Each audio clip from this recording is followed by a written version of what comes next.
Okay, y'all. So I have, of course, as many of you have, been watching a lot of Rick L's videos, and I put a few things together. I'm sure I don't have all of it right, and I know there are still pieces to the puzzle that are missing. But here is my current plan for taking care of my plants, not just my orchids, but my other plants as well. So I think that a lot of the problems I have been having with my orchids, even though I have not been someone who fertilizes regularly, I don't think that has been the big issue. I think that my water and my pH have played the biggest issue because it has kept many of the nutrients from being available to my plants. So here's my current plan. Now, we, of course, have had some recent rains. Um, It is evening right now. It's about 5 o'clock. This is actually not the preferred time to do this. I should have done this morning. But what I have done over the past couple of days with the rain is I have put some 5-gallon buckets basically under the roof line, caught a whole bunch of the rain, and I have two sitting here. One of them, the white one, has nothing but water. Well, actually, there's some rocks in the bottom, but whatever. So it's just rainwater in the bottom. The other one has it's rainwater. There's also, I have put some fertilizer in it. Now, I'm just using a regular old orchid fertilizer. It's Better Grow brand. It's the one with the trace elements in it. And even though I think that the pH has played the biggest problem for me, I do need to go ahead and fertilize, and I want to make sure that the fertilizers are able to be absorbed for the plants. One of the big ones that I have is phosphorus issues. I think the reason I have phosphorus issues is because my pH out of the tap water is so high, so it's been making it unavailable. My pH comes out at about 8.4 to 8.6. The rainwater, I have tested it. It is 7.0. No, Pearl. Um, and once I put the fertilizer in it, it is actually right at 6 right now. Now that's the rainwater. That's not tap water. And it's right at 6. The parts per million were like 5 or 7, between 5 and 7 when I tested it. And when I added the fertilizer to it, I also checked the parts per million, and it is up somewhat, but it's not. It's I want to say feeding actually probably a little high. It's about 40 right now. But what I'm going to do, I am actually going to dunk my plants in the fertilizer. A lot of my plants are semi-hydro, so they have a water reservoir in it. It is going to go through the roots. It's going to go into the water reservoir where there is already water there. So it will be a little diluted in there. I'm going to let it sit, and not for a long period of time. I figure when I start with one plant, work my way through, that it'll be time to go ahead and start back with the first plant. After fertilizing, and it'll sit probably for about 30 minutes, I'm then going to dunk it in the rainwater bucket, which should flush the fertilizer out to help prevent root burn.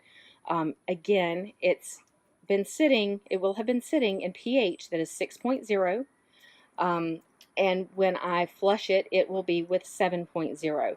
So it will have had time to absorb some of the nutrients that need a little bit lower pH, but hanging out at 7, I still think that it will get most of the nutrients that it will require.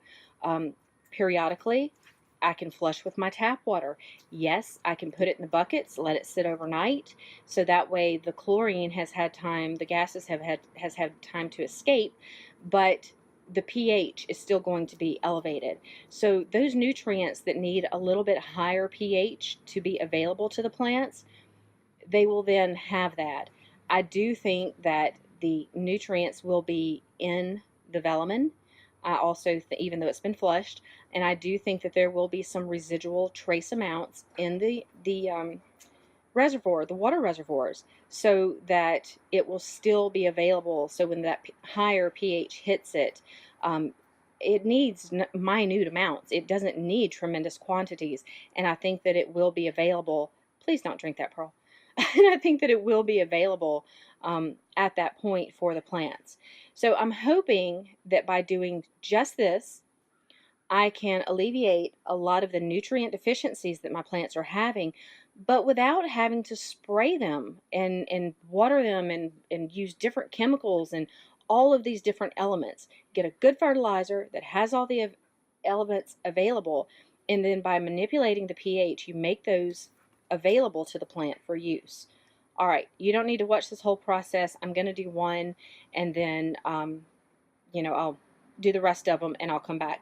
And what I will do, I have a little pink Mardi Gras cup here that I'll use just to dip some of them. But the ones that are planted in rock and do not have a reservoir, so to speak, I may do those last and just kind of leave them in there for a few minutes. And then I'll come back and flush them out. So that's the plan. So basically, here's how it's going to work. Okay. This is one of them. It's in semi-hydro. It's got a water reservoir down there. It's a little bit of water. This one's actually in lava rock. So basically, I'm dunking it, and I'm just going to let that go out. And I'll do each of the plants like this. And when I finish in this water, I will start back in the rainwater, which will flush that out. And that's it. And I'm hoping that by doing just this, I'll see a big difference in the plants without having to add calcium and magnesium, adding, all of these, adding phosphorus, high phosphorus fertilizers. I think that certain plants may need that, but I don't think they all need that. I think the majority can be absolutely extremely healthy and grown very well in a basic orchid fertilizer, as long as the nutrients that are in that fertilizer are made available to them by the pH. All right, Rick, if I've screwed any of this up, let me know, and I'll be back in a few minutes. Okay, so it's been about half an hour. Everybody has gotten either dunked in the fertilizer or they just had a cup poured until it flushed their reservoir. And I actually did do my vandas this time, which I don't think I've ever actually dunked them. I think I've kind of foliar sprayed them a couple of times is about all. But I do have one in spike, this one. So I wanted to make sure that it did get a little fertilizer. So those have been dunked. I'm going to go ahead and dunk them in the rainwater now. And then I'm going to go back through everybody else and flush them out with the rainwater and put them back in their spots.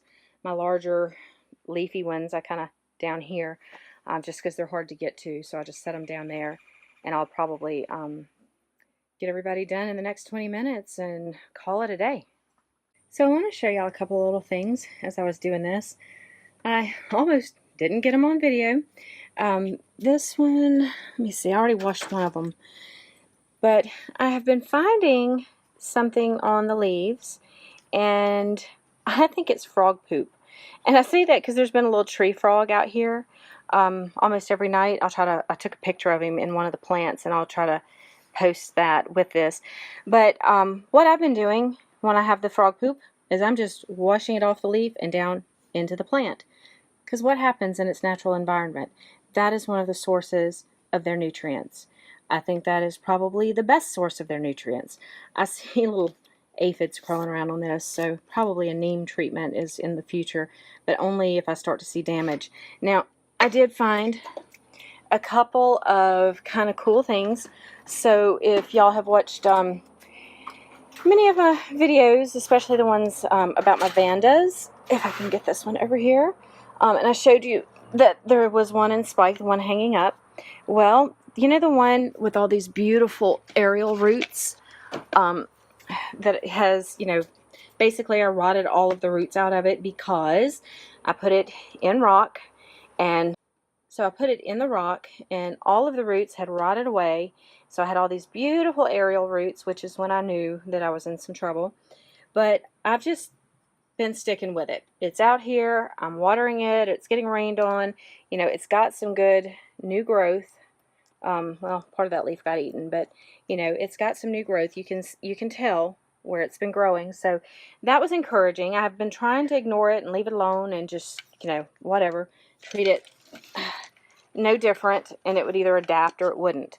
So because I saw the new growth, I decided to get in here and look. Do you see what I'm saying? There are roots in the pot.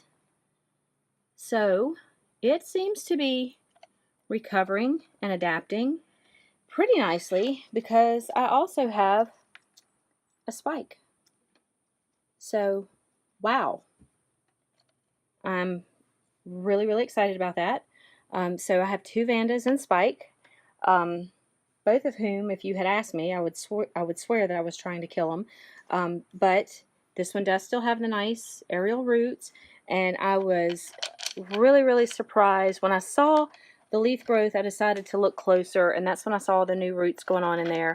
And when I started going through, I noticed the little spike peeking out. So, you know what? Stick with it. These plants are so resilient, and one of the things that, well, it'd help if I put that back where it belongs. One of the things that I also wanted to mention, that's really heavy, is that your growing medium, and I know Rick has said this in so many words, but it can be anything. It can really be anything you want it to be. You do have to adapt your watering habits to the medium, but you know, I like the leca pellets because I know that there is good airspace. When I'm doing it with the reservoir, I particularly like it. But some of the problems, of course, is that the leca pellets float and that the plants shift position. And so I do have some growing in rock, but some of them that I think need a little bit more water than rock alone might be able to provide if I'm not able to really get out here every day or two and fool with them. You know, I like the leca pellets. Now, here's one that is an Oncidium Alliance. It's actually in spike. This is one I purchased in spike. It's not dropping it. I did give this one a little bit of a higher phosphorus fertilizer because I don't know how it had been fertilized previously. I am seeing some signs of potential phosphorus issues. It is in spike, and so I do think it needs a little bit more. Yes, I'm lowering the pH so that the phosphorus is more available, but I just wanted to make sure that there was enough on board. Now, as I said, this one has the leca pellets, but I was having problems with this being unstable and trying to float up out of the pot. So I just took some rocks and put on top of it, okay? Just because it hasn't been done before or it's not the accepted norm doesn't mean you shouldn't do it. Find what works for you, find what works for your plants. Take all of the information, all of the different opinions on the internet, on YouTube, and listen to all of them. Keep an open mind. Use what suits you. Don't use what doesn't. Don't get on to other people because they do it different. Just because they do it different, it doesn't make it wrong. Sometimes the plants have issues and we cannot fix it. I'm trying to rectify that in my own orchid growing because I'm a type A personality. I like results. I'm driven to get those results. And so if I'm doing everything that I can and I'm not getting results, I feel like I am failing. And you know what? This is supposed to be fun. This is supposed to be enjoyable. Yes, I'm a type A personality. That's not going to go away just because I'm fooling with plants. But I'm trying very hard not to stress myself out over it. And if I can fix a plant, I will fix it. And if I can't, I can't. I did my best. And it's all a learning experience. Put all of it in your arsenal, all of it in your memory banks, and you'll have it to pull on with your next, or pull from with your next plant. So that being said, I have finished my fertilizing and watering for the day. Tomorrow I will come out and check them. And I will see. Good grief. Hang on. Molly and Pearl, get off. Sorry, they're after the horses. So With that being said, tomorrow I will come out and I will check them over. I'll make sure that nothing catastrophic has happened to any of them. They will not need to be watered. They will not need to be fertilized. If I see any issues with pests or disease, which I see a spot on one of them back there, I probably will assess and treat that. May not treat it, but you know, we'll see how it looks tomorrow. I cannot stress out over this. Y'all don't need to stress out over this. The good thing about most of these plants, even if they are prohibitively expensive in some circumstances, is they are replaceable. There are a few, very few, who are not, and I understand being upset about that. But when it comes down to it, they're plants. They're not people, they're not family, they're not little rotten dogs. They're plants, and it should be an enjoyable thing. And yes, we should do our best by them, but this should be enjoyable and fun. And we should be here to support each other and help each other. And like I said, just because you're doing it different doesn't mean you're doing it wrong. If it's working for you and it's working for your plants, then you're doing it just right. I hope y'all have a lovely day and have a good weekend. I have a whole bunch that I have videoed, but I'm having a lot of problems uploading longer videos to YouTube.